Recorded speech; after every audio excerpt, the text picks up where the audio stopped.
What is going on, guys? It is Wrestlelamia here, back with some more news. Join us now as we look at the wildest news stories and rumors you need to know, including The Rock teases his next match, breaking news as Rhea Ripley may be forced to vacate title, big changes coming to the WWE Draft, did Stephanie McMahon send a strong message to Vince McMahon, Rikishi defends his son's match, the sad state of AEW, and much more.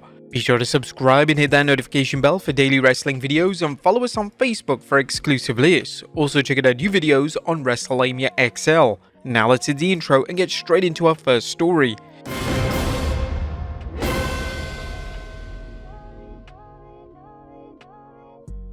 Our first story looks at The Rock gone until WrestleMania 41. Or was The Rock gone from WWE until WrestleMania 41? Well, that's the impression The Rock has given following a post on Instagram updating the millions and millions of Final Boss fans on his physical status following WrestleMania. The Rock told fans that while he felt banged up, he didn't suffer any injuries. The Final Boss discussed the intense 12-week regime he underwent in preparation for the Showcase of the Immortals. Some fans were concerned that The Rock might get injured during his match, and considering he worked a nearly 45-minute match, it's all the more impressive he didn't. But The Rock made it clear he's coming back. Congratulations to Cody Rhodes, the new Universal Champion. As I said, when the Final Boss returns, he's coming back for you. Make you bleed again, boy. As for when the WWE Universe will see him again, The Rock told fans, now my sights are set on the next WrestleMania, but that's down the road, a conversation down the road. While The Rock could pop in for an appearance on TV or at a PLE, it's unclear when his schedule will allow him to wrestle since he has at least 2 films to make. When do you guys think The Rock will actually wrestle again? Let us know in the comments down below. Next up, some breaking news as Rhea Ripley may be forced to vacate her title. Now, unfortunately, there's incredibly sad news that's just been reported by PW Insider, as it just reported WWE Women's World Champion Rhea Ripley was injured on last week's Raw. PWInsider.com has learned from multiple sources. Ripley was involved in a backstage brawl with Liv Morgan. PWInsider.com has heard that the issue is severe enough that the talk internally is that Ripley may be forced to vacate her championship, possibly as soon as tonight's episode of Raw. Now this sucks because Rhea Ripley has been a great champion so far, and to cut it so prematurely is a real shame. Surely enough, if she has to vacate her title, WWE could have some sort of tournament, but who should be the next World's Women's Champion? Let us know in the comments down below. We're also wishing Rhea Ripley a fast recovery.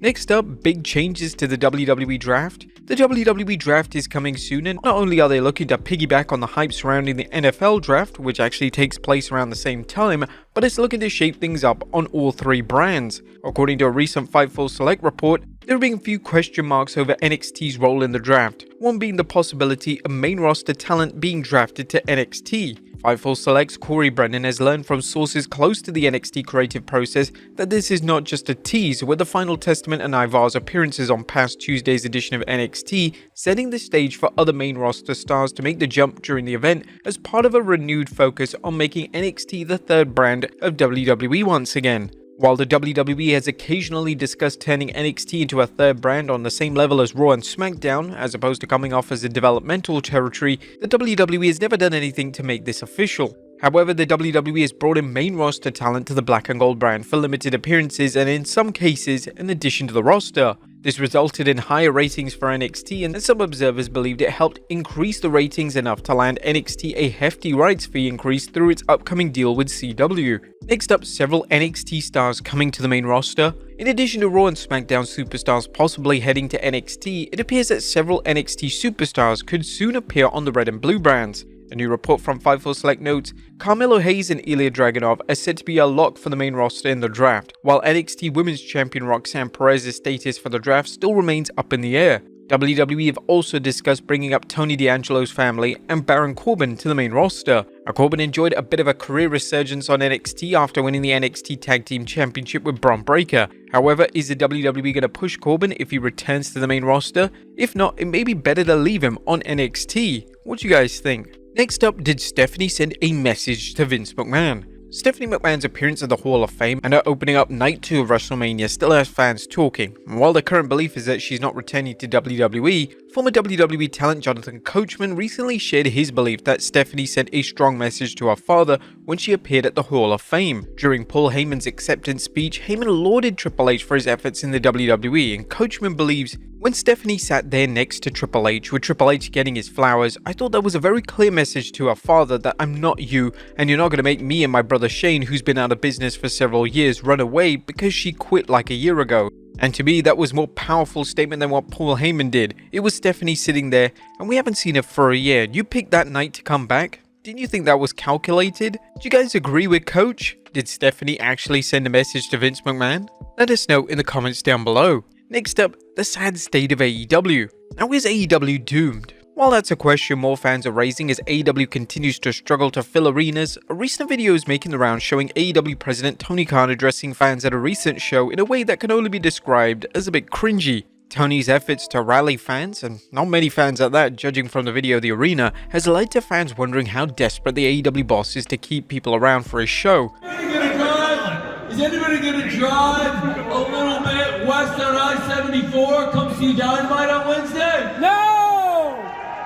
Any of you crazy? Well, it's not a bad trip down I-74 when you got crazy matches. The X account Pro Wrestle Times posted the video along with this message. A social media meltdown of epic proportions is coming next. I'm certain of it. Do you think this is gonna lead to a meltdown? Let us know in the comments down below. Next up, WWE cheaping out on paying its superstars. Top WWE superstars can bring home some serious bucks, but what about the lower tier superstars who work on guaranteed contracts? If former WWE superstars Mason Mansoor are to be believed, the WWE has a system in place that allows it to minimize previous bonuses such as merch payoffs. Depending on a wrestler's popularity, they could supplement their income nicely with the added revenue from selling items such as clothing and action figures, but now not so much. Once upon a time, superstars working deals with a guaranteed base salary could enjoy a bump in their pay through merch sales and bonuses for appearing on shows such as WrestleMania. However, that's changed, and during their appearance on the former WWE Superstar Maven's YouTube channel, the former Maximum Male models discussed how the WWE bypasses past bonuses.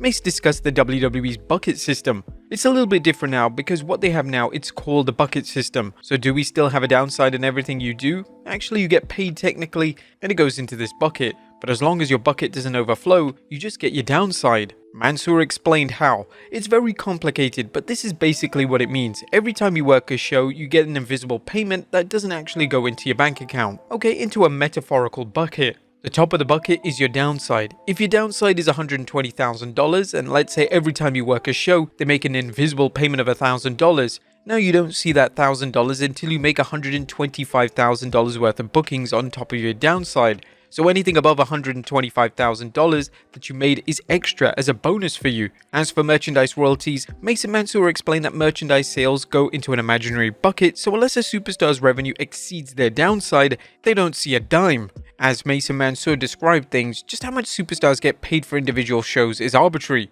which makes it ripe for abuse by WWE officials. The wizard on the mountain that decides who gets paid what, and get this, if you were working a lot of house shows, if you were on TV every week, if you were on every pay-per-view and you were selling a lot of t-shirts, something that happened pretty frequently is all of a sudden you stopped going on house shows. Mason Mansoor explained there are still exceptions, with both men noting they receive a sizable payout for appearing at Saudi Arabia shows. However, if the WWE can nickel and dime talent, it's easy to see how the WWE can make it difficult for superstars to make anything more than their base salary. This situation is even worse because the WWE has increased its roster, which makes it easier for the promotion to limit wrestlers' appearances. What do you guys think of this pay structure? Next up, is the WWE's wellness policy a joke?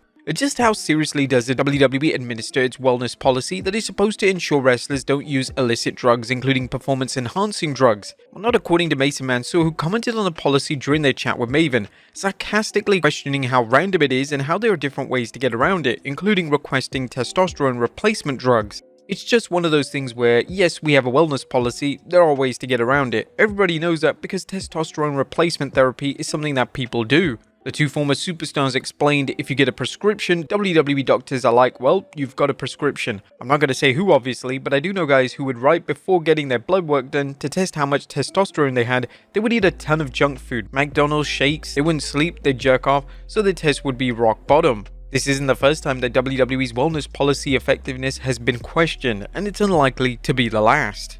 Next up, Rikishi defends his son's WrestleMania performance. While Jey and Jimmy Uso's highly anticipated WrestleMania match was a letdown for many fans, Jey and Jimmy's dad Rikishi is defending his son's performance. Rikishi recently shared his thoughts on the match during an episode of his podcast, Rikishi Fatu Off the Top, and how the WWE could have improved it. First of all, I'd like to send a big shout out to my sons to be able to finally get their dream match in this industry they've been wanting for a long time. I felt they went out there, they delivered. I only wish they could have had a little bit more time. Now, the match went nearly 12 minutes, and while the WWE could have given them more time, the twins didn't light things up during the time given. Rikishi explained another element that could have enhanced the match. I felt like there was a missing puzzle there, which is the guy who you're listening to now. Hashtag I never got to call Rikishi. So I felt they did great without me, but just to add a little more into the match, it would have been a great opportunity not only for the fans, but also myself, on a personal level, to be able to grace the stage with your kids. That's a memory that will forever be in stone in our family. But at the end of the day, I don't make the calls. I didn't lie about it.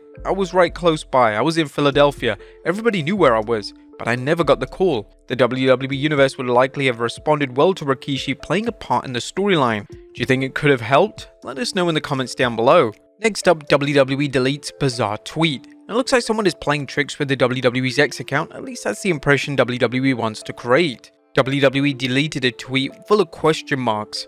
Although they deleted the tweet, many fans believe it's part of the build-up for the return of Uncle Howdy. As we reported in our previous news video, fans may also see the debut of the Wyatt Six. And finally, Big E goes public with his relationship. Last but not least, congrats to Big E and Chrissy on the announcement that they are officially a couple. Big E took to social media to announce their relationship status with some hilarious photos. But there you have it folks, the wildest news stories and rumors you need to know. Be sure to leave your comments down below, and I'll see you next time with some more wrestling content.